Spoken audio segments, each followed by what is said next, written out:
Hi everyone. तो कैसे हैं आप लोग? आशा है कि मस्त होंगे, बिंदास होंगे और ज़बरदस्त होंगे। तो ये एक्सरसाइज रियल नंबर का थ्योरेटिकल पार्ट कंप्लीट करने के बाद आज हम लोग एक्सरसाइज 1.1 एनसीईआरटी का एक एक क्वेश्चन सॉल्व करेंगे। ठीक है, चलिए। तो जो हमारा क्वेश्चन नंबर फर्स्ट है तो वो कुछ इस प्रकार है। अब इसको हम लोग सॉल्व करते हैं। ठीक है, करा express each number as a product of its prime number. यानी ये जो नंबर आपको दिया हुआ है ना, ये इसको प्राइम नंबर के फैक्टर के फॉर्म में एक्सप्रेस करना है। तो कुछ नहीं, आपको क्या करना होगा कि 140 है तो इसको एलसीएम निकाल दीजिए, यानी 2 से हो जाएगा 70 हो जाएगा, और फिर ये 2 से हो जाएगा 35 हो जाएगा, और ये 5 से हो जाएगा कितना 7 5 जा, और ये हो जाएगा आपका 1। ठीक है, तो इसका मतलब कि इसको हम लोग 140 को हम लोग फैक्टर के फॉर्म में लिख सकते हैं। तो ये हो गया 2 इंटू में 2 और इंटू में 7। ठीक है, एक 5 छूट गया है तो 5 को पहले लिख लेते हैं। देखिए ये हो गया 5 और इंटू में 7। तो इसको ऐसे भी लिख सकते हैं 2 पे पावर 2 और इंटू में 5 और इंटू में 7। तो देखिए इसमें 2 जो हो गया वो भी प्राइम फैक्टर है, 5 जो है वो भी प्राइम फैक्टर है, और 7 भी है वो भी प्राइम फैक्टर है। तो इसको आप एक्सप्रेस करना चाहते हैं तो इस फॉर्मेट में आप एक्सप्रेस कर पाएंगे। अच्छा, पहले हम लोग ये जानेंगे कि प्राइम फैक्टर कहते हैं किसको है।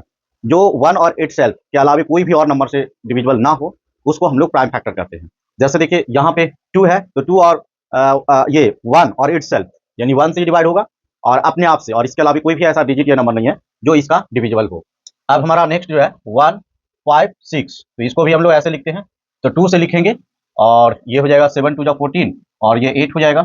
ये 2 से लिखेंगे तो 3 2 जा 6, और ये 9 हो जाएगा, और ये फिर 3 से लगाएंगे ये हो जाएगा आपका 13। ठीक है, तो इसको अगर जो फैक्टर के रूप में लिखना चाहेंगे तो 2 इंटू में 3 और इंटू में 13, तो इसका मतलब इसको लिखना चाहेंगे तो 2 पे पावर 2 और इंटू में 3 और इंटू में 13। तो ये जो आप देख रहे हो 2 पे पावर 2 इंटू में 3 इंटू में 13, तो ये आपका प्राइम फैक्टर के रूप में आप चाहो तो इसको आप अपना रफ में कर लेना। ठीक है, डायरेक्ट आप यहाँ से कर सकते हो। ठीक है, अब देखो इसको अगर जो करते हैं तो ये हो गया 3 8 2 5। तो इसको पहले फर्स्ट ऑफ ऑल क्या करोगे, फैक्टर करोगे। तो 2 से तो नहीं लगेगा, 3 से लगा दो। 3 से लगाओगे तो 3 1 जा 3, 3 2 जा 6 और 2, यानी 7 3 जा 21 1, और 5 3 जा ये हो गया। फिर 3 से लगाओ तो 4 3 जा 12, और 3 2 जा 6 और 5। ठीक है, फिर इसको 5 से लगा दो। तो 5 से लगाओगे तो 8 और 2 यानी 1 5 5 जा 25। फिर इसको 5 से लगा दो तो 1 और 7 हो जाएगा। ठीक है, फिर इसको 17 से लगा दो तो ये चीज हो गया आपका, यानी 3 पे पावर 3 इंटू में 3 इंटू में 5 इंटू में 5 और इंटू में 17, तो ये हो जाएगा आपका 3 पे पावर 2 और इंटू में 5 पे पावर 2 इंटू में 5 पे पावर 2 इंटू में 17। तो ये जो आप देख रहे हो ना, ये आपका फैक्टर का फॉर्मेट में हो गया। ठीक है, यानी 3 पे पावर 2 5 पे पावर 2 और 7 पे पावर 1, तो ये प्राइम फैक्टर के रूप में आपका हो गया। नेक्स्ट जो है आपके सामने ये 5 0 0 और ये 5 है, तो इसको 5 से लगा दो। तो 5 से लगा दोगे तो 1 0 0 1।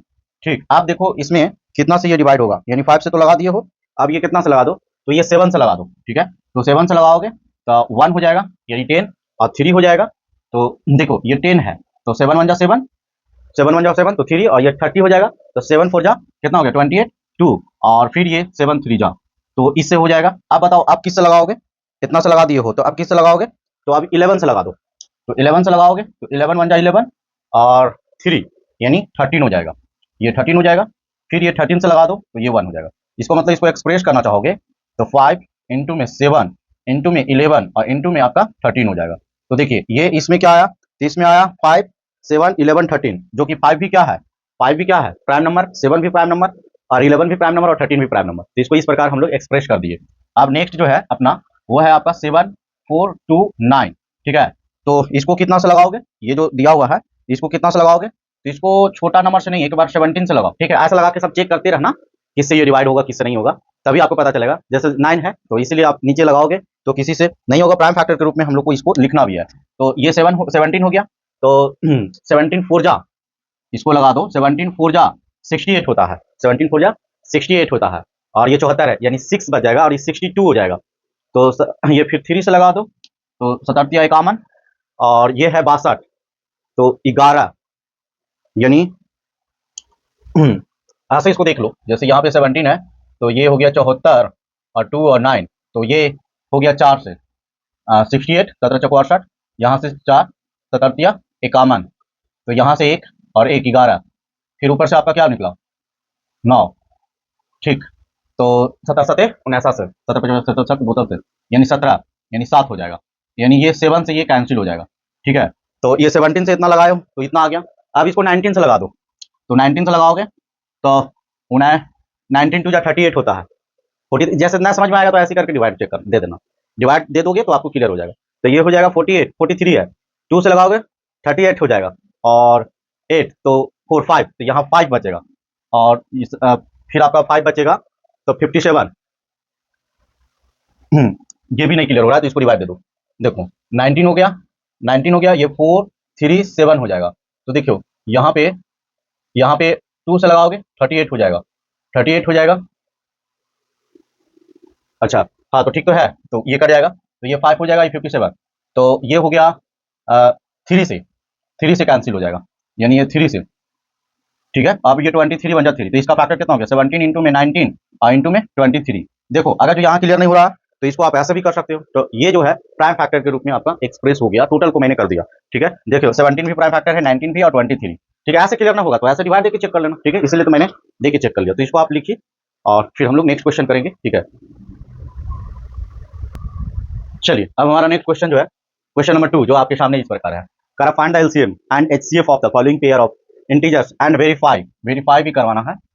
वेरीफाई क्या करवाना है कि ये फॉर्मूला होता है कि एचसीएफ इंटू में LCM is equal to product of दो नंबर, ठीक है।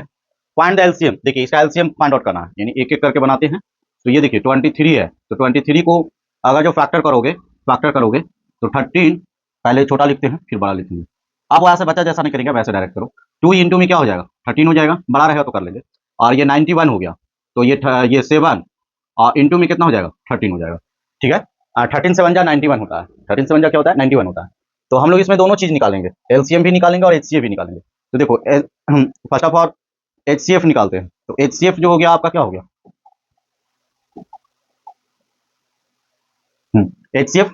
तो एचसीएफ में देखते हैं कि दोनों में कॉमन क्या है। तो देखो 13 इसमें भी है, 13 इसमें है, तो ये हो गया एचसीएफ। एचसीएफ निकालते समय देखेंगे कि जो जितना ये फैक्टर किए हैं उसमें कॉमन क्या है, जो कॉमन होगा वही फैक्टर होगा, क्लियर। जो कॉमन होगा वही मतलब हम लोग एलसीएम होगा, एचसीएफ होगा। और एलसीएम क्या होगा, तो एलसीएम सबको लेना है। देखो इसमें 2 है फिर 7 है, 13 दोनों में है, तो इसको एक बार ले लो। तो इसको 13 दोनों में है और इसको एक बार ले लोगे और ये सबको मल्टीप्लाई करोगे तो ये आपका आ जाएगा 182 आ जाएगा। तो देखो एलसीएम भी आपका मिल गया, एचसीएफ भी मिला हुआ है, एलसीएम भी मिला हुआ है। अब हम लोग को वेरीफाई कराना है। तो एचसीएफ और इनटू में LCM is equal to product of 2 number, यानी 26 और इनटू में 91। तो अगर जो 26 और इंटू 91 करोगे और फिर इसका करोगे यानी 13 और इंटू में 182 और इसका करोगे तो ये दोनों को इक्वल आएगा, ठीक है। और दोनों में इक्वल कितना आएगा मल्टीप्लाई करोगे तो एक का कर देता हूँ, जैसे ये 91 है और इसको 26 से करो तो ये 26 से तो 6 हो जाएगा और ये 54 हो जाएगा, फिर ये 2 हो जाएगा और ये 18 हो जाएगा। तो ये 6 6 3 2 यानी 23 66। तो इसको भी मल्टीप्लाई करोगे तो 33 66 आएगा और इसको भी, तो वेरीफाई भी हो गया। अब इसी तरह से इसको कर लो, ठीक है। यानी 510 को फैक्टर करो। तो 510 को जब फैक्टर करोगे तो 510 का फैक्टर करोगे तो क्या आ जाएगा बताओ। तो 2 से तो लगेगा ही, 2 लगेगा, ठीक है, कर लिया करो फैक्टर 510, ठीक है। 2 से बड़ा है तो ये पता नहीं चलेगा, 2 से लगाओगे तो ये 2 2 जा 4, ठीक है, ये फैक्टर कर रहे हैं। तो 2 2 जा 4 1, तो ये 5 2 जा 10 1 और फिर 5 2 जा 10, ये हो गया। फिर इसको कितना से लगाओगे, जब इतना से लगाया तो ना ये 5 5 2 3 से कट जाएगा, तो 3 से लगाओ 8 3 की मतलब 8 3 जा 21 और 1, तो यानी 5 हो जाएगा, ये 5 हो गया। फिर इसको 5 से लगाओगे 17 हो जाएगा और ये 17 से लगाओगे 1 हो जाएगा। तो इसका फैक्टर लिखना चाहोगे तो 2 इंटू में 3 इंटू में 5 और इंटू में 17, ठीक है, इसका ये फैक्टर हो गया। फिर इसके साथ में कौन है 92, तो 92 को तो कैसे लिखोगे, यानी 47 46 45 दूनी 90, यानी 2 और इंटू में 46, ठीक है। और 46 को क्या लिख सकते हो, तो 46 को हम लोग लिख सकते हैं यहाँ पे 2 और इंटू में 23, ठीक है 2 2। अब हम लोग क्या निकालते हैं, पहले एचसीएफ निकालते हैं, पहले एचसीएफ निकालेंगे। तो एचसीएफ में क्या देखेंगे कि दोनों में कॉमन कौन है। तो देखो 2 इसमें भी है 2 इसमें भी है, इसके अलावा कोई और डिजिट देखो दोनों में है, 2 के अलावा कोई है तो नहीं है। तो इसका जो एचसीएफ हो गया ये हो गया आपका 2 हो गया। एलसीएम बताओ, एलसीएम कितना हो जाएगा। तो एलसीएम देखो जो पहले 2 उठा लेंगे फिर इसमें कैंसिल हो जाएगा तो एक 2 और उठाना होगा, ठीक है, फिर 3 उठा लो, फिर 5 उठा लो, फिर 17 उठा लो, फिर 23 उठा लो, मतलब सब उठाना है, खाली जो कॉमन रहेगा उसको छोड़ देना है। यानी 2 3 5 17 23 ये सब को मल्टीप्लाई करोगे तो ये हो जाएगा 23,460 हो जाएगा, 23,460 हो जाएगा, यानी 23,460। अभी दोनों को मल्टीप्लाई करके चेक कर सकते हो, तो बच्चा वाला है, आप इसको मतलब ये चूंकि वही इसी पर रखना, ठीक है, एचसीएम और एलसीएम और प्रोडक्ट ऑफ दोनों का नंबर का निकाल लेना। तो इस तरह से जो है क्वेश्चन नंबर 2 जो है वो हमारा फिनिश हुआ। अब आपके सामने क्वेश्चन नंबर 3 है, जो क्या कह रहा है कि find the LCM HCF following integer applying the prime factorisation method से। तो ये आसान है, देखो यहाँ पे उसी मेथड से आपको, जैसे यहाँ पे 12 है, 12 है तो इसको फैक्टर कर लो, यानी 2 से, तो ये हो जाएगा 6 हो जाएगा, फिर 2 से लगाओगे 3 हो जाएगा, फिर इसको 3 से लगाओगे 1 हो जाएगा। उसी तरह से इसको कर लो, तो ये लगाओगे कितना, 3 से लगाओगे तो 5 3 15, और ये 5 से लगाओगे 1 हो जाएगा। फिर 21 को ले लो, तो 21 को 3 से लगाओगे 7 हो जाएगा, और 7 से लगाओगे 1 हो जाएगा। देखिए आप सबको ना लिखो, जितना लिखा हुआ है उसको सबको लिखो कि कौन कौन फैक्टर कैसे है, और फिर हम लोग सबको चूज करेंगे। तो देखो यानी 12 को क्या लिखेंगे, तो 12 जो हो गया वो आ गया 2 इंटू में 2, और इंटू में कितना 3 हो गया, फिर आपका 15 हो गया, तो 15 कितना हो गया, तो 3 इंटू में 5 हो गया, 3 इंटू 5 हो गया, और 5 3 15, और कुछ से तो लगेगा ना 15 ही है। फिर आपका आ गया 21, तो 21 हो गया, वो कितना हो गया, तो 3 और इंटू में 7। तो अगर जो इसका मतलब ये निकालते हो, क्या निकालोगे, एचसीएफ निकालोगे, तो एचसीएफ देखो इसमें भी है, इसमें भी है, और इसमें भी है, तीनों में है, और कोई है, तो इसका एचसीएफ जो हो जाएगा ये डिजिट का, वो आपका आ गया कितना 3 हो गया, ठीक। और फिर एलसीएम आ जाओ, तो एलसीएम में क्या करोगे, देखो 2 इंटू में 3 इंटू में 5 इंटू में 7, जो तीनों में है उसको एक बार लेंगे, तीनों में है उसको क्या करेंगे, एक बार लेंगे, जैसे तीनों में है उसको एक बार लिए, बाकी दो दो जो दो है इसी में है, इसमें नहीं है तो दोनों बार लिए, 5 इसमें है किसी में नहीं तो 5 को ले लो, तो ये 2 2 जा 4, 4 3 जा 12, 12 5 जा 60, और 60 से 1 जा तो 4 3 4 2 0 होगा, यानी ये आपका राइट आंसर। तो ये आपका एचसीएफ हो गया और ये आपका एलसीएम हो गया। तो दोनों को इस तरह से हम लोग निकालते हैं, मतलब बच्चा वाला कहानी है। बस इस बात को ध्यान देना, एलसीएम निकालते समय क्या देना है कि जो तीनों में कॉमन है उसको एक बार, बाकी सबको लिखिए, जो तीनों में कॉमन है उसको एक बार, मतलब 2 है तो दोनों में कॉमन है उसको एक बार, बाकी सबको लिखना है। और एचसीएफ में बात ध्यान क्या देना है, एचसीएफ में जो सिर्फ और सिर्फ तीनों में कॉमन हो उसी को हम लोग एचसीएफ कंसीडर करेंगे, अथवा नहीं करेंगे।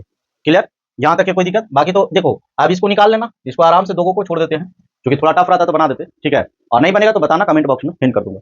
चलो अब हम लोग को यहाँ पे है, ये कह रहा है गिवन दैट एचसीएफ, यानी एचसीएफ किसका दिया हुआ है, तो एचसीएफ जो दिया हुआ है वो आपका दिया हुआ है 306, 657, इसका एचसीएफ कितना दिया हुआ है 9, ठीक है।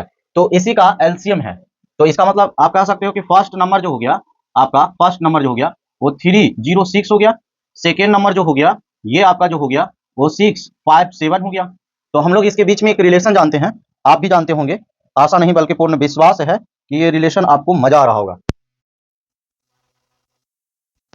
एलसीएम और is equal to first number और इनटू में सेकेंड नंबर। तो देखो एचसीएफ दिया हुआ है, एचसीएफ कितना दिया हुआ है 9, यहाँ पर कह दिया है कि दिस इज 9, एलसीएम तो हम लोग को निकालना ही है, और ये फर्स्ट नंबर जो दिया हुआ है वो 306 और सेकेंड नंबर जो दिया हुआ है 657। तो देखो बताओ यहाँ से एलसीएम इज इक्वल टू क्या हो जाएगा, तो देखो इधर प्रोडक्ट में नंबर है उसको ऐसे दे देते हैं 306 इंटू में 657 और डिवाइडेड बाई कितना 9, ठीक, डिवाइडेड बाई कितना हो गया 9। तो इसको काट लोगे कि काट दूं, तो 9 या 27 यानी 9 3 जा 27 होता है, और 27 3 यानी 4, यानी ये हो जाएगा 3 और 4, इससे ये कैंसिल हो गया, ठीक है। अब ये हो गया 3 4 और इंटू में 6 5 7, इसको अगर जो आप मल्टीप्लाई करते हो तो आपका आ जाएगा 2 2 3 3 8, ठीक, यही इस क्वेश्चन का राइट आंसर हो जाएगा। तो आशा है कि आपको क्वेश्चन नंबर 4 समझ में आ गया होगा, आप इसका स्क्रीनशॉट ले सकते हो, ठीक है। अब हम लोग क्वेश्चन नंबर 5 की तरफ चलते हैं, जो कि बहुत ही आसान है। क्या कह रहा है कि चेक वेदर, यानी 6 पे पावर n है, ठीक, can be the digit 0 for any natural number n। तो देखो अगर जो मान ले जाए कि कोई भी डिजिट मतलब है, उसको अगर जो 2 और 5 आएगा तभी तो, मतलब उसका फैक्टर जो है वो 2 और 5 आएगा तभी तो वो 0 डिजिट का होगा, नहीं तो नहीं होगा। जैसे देखो मान ली 10 है तो इसका फैक्टर क्या आया, 2 और 5 आया कि नहीं, तो जहां 2 और 5 आएगा तो इसका मतलब वहां पे ये 0 डिजिट होगा, ठीक है ना, डिजिट 0 होगा। तो इसका मतलब अगर जो 6 का फैक्टर करते हैं तो ये कितना आ गया, 2 तो आया लेकिन 5 नहीं आया, इसलिए ये 0 नहीं होगा। इसका मतलब 2 इंटू में 3 और इस पे पावर कितना हो जाएगा n, तो ये 0 कभी हो सकता है, नहीं हो सकता है। इसका फैक्टर होने के लिए क्या होना चाहिए, यानी 2 और 5 होना चाहिए, तभी ये मतलब पॉसिबल हो पाएगा। अनथवा नहीं हो पाएगा, ठीक है ना। यानी इसका डिविजिबल जो होगा वो ऐसा मतलब तभी पॉसिबल है, इसीलिए इसका जो है ना can not zero digit for any natural number, कोई भी ये जीरो नंबर का नेचुरल नंबर हम लोग फाइंड नहीं कर पाए। बात समझ में आया? अगर इसका फैक्टर में 2 और 5 आ जाता तब ही जीरो पॉसिबल है, मतलब आप इसको बना के रीजन दे देना, मतलब इसका जब फैक्टर करते हैं तो फैक्टर में 2 और 5 आएगा तभी ये जीरो पॉसिबल है, अथवा नहीं पॉसिबल है, ठीक है। कोई भी, जैसे अब 100 ले लिए तो 100 के भी फैक्टर करके देखो 2 से यानी 50, फिर 2 से लगाओ यानी 25 और फिर 5 से लगाओ यानी 5 1 जा, तो देखो इसका भी फैक्टर में क्या आया, जीरो होने के लिए क्या होना चाहिए 2 और 5, तभी ये जीरो हुआ। समझ गया? चलो अब हम लोग नेक्स्ट क्वेश्चन जो कि आपके सामने है ये कह रहा है explain by this is are composite number. देखो यहाँ पे लिखा हुआ है 7 11 और ये लिखा हुआ है 13 प्लस में 13, तो ये मतलब क्या है कंपोजिट नंबर। तो कंपोजिट नंबर होने के लिए क्या 1 और इटसेल्फ के अलावा और फैक्टर हो, तो इसमें बहुत सारा फैक्टर हो जाएगा तो कहेंगे ये कंपोजिट नंबर है। तो देखो 13 सब में है तो 13 कॉमन ले लो, तो 13 कॉमन ले लोगे तो कितना 7 इंटू में 11 और प्लस में 1 हो जाएगा, ठीक है। तो इसको आप करोगे तो 17 13 और इंटू में ये 11 से 1 जा कितना होता है, तो 11 से 1 जा जो होता है वो 77 और 1 78 हो जाएगा। अब देखो 78 को भी हम लोग तोड़ सकते हैं, ठीक है। तो वो कैसे तोड़ सकते हैं, तो 13 और इंटू में ये 36, तो ऐसे इसको तोड़ सकते हैं। तो देखिए इसका फैक्टर 2 3 आ गया, इसलिए कंपोजिट नंबर है। उसी तरीके से आप इसको भी कर सकते हो 7 6 5 4 3 2 1 प्लस में 5, तो देखो 5 कॉमन ले लो तो ये हो जाएगा 7 6 4 3 2 1 प्लस 1, तो देखो यहां भी इसको लिख सकते हो तो 5 हो जाएगा 7 6 42, यानी इसको आप अगर जो पूरी तरह से मल्टीप्लाई करोगे मेरा भाई तो ये आपका आ जाएगा 1008 और प्लस में 1, तो इसको करोगे तो 5 इंटू में 1 और ये 9 हो जाएगा, ठीक है। तो 1 के अलावा और फैक्टर है, इसीलिए ये जो है कंपोजिट नंबर आपका है। दो फैक्टर हो गया ना, इसके अलावा यहाँ 3 फैक्टर हो गया। तो देखो आगे जो जहां भी आपका क्वेश्चन नंबर जो 7 है, ठीक है, क्वेश्चन नंबर 7 है, ये कह रहा है कि there is a circular path, एक सर्कुलर पाथ है, ठीक है, और around a sports of field, ठीक है। सोनिया जो है यानी सोनिया जो है वो इसको राउंड मारना चाहता है और उसको एक कंप्लीट राउंड मारने में जो है वो टाइम जो लगता है वो 18 मिनट लगता है to drive one around of the field and Ravi takes, और जो रवि है, रवि जो है इस चीज को वो 12 मिनट लगता है से, और सेम मतलब नहीं सपोज दोनों जो है इसी पॉइंट से ए से ही स्टार्ट करता है, तो कह रहा है कि कितने समय के बाद में वो मीट करेगा। तो जहां भी मतलब मीट करने की बात होगा तो वहां पे आप एलसीएम निकाल लीजिएगा, यानी एलसीएम 18 और 12 का हम लोग निकालेंगे तो इसका हो जाएगा 36 और इसका राइट आंसर जो हो जाएगा वो 36 हो जाएगा, ठीक है। तो अगर जो चैनल पे नए हो तो चैनल को सब्सक्राइब कर लो, क्योंकि यहाँ पे क्लास 8 से लेके 12 तक की पढ़ाई होती है, ऑल सब्जेक्ट एकदम क्लियर कंसेप्ट के साथ में, ठीक है। तो यहीं तक के सेवा समाप्त करते हैं, थैंक यू।